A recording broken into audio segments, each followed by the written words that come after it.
Kadir gecesine kavuşmuş şu ömrümüzü haram ve günah gecelerine döndürme ya Rabbi. Allah'ım ne olur bizi bağışla.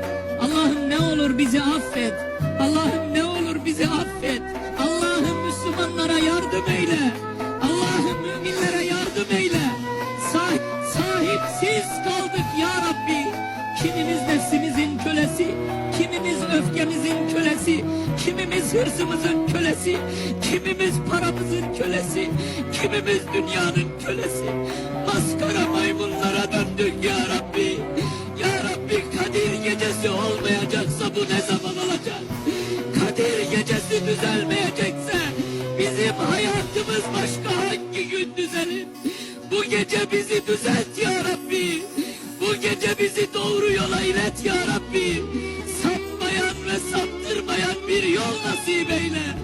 Allah'ım ya Rabbi, şeytanlar ardınca gelse de bu geceden sonra bizi Kur'an'dan koparma ya Rabbi. Kur'an'dan ayırma ya Rabbi.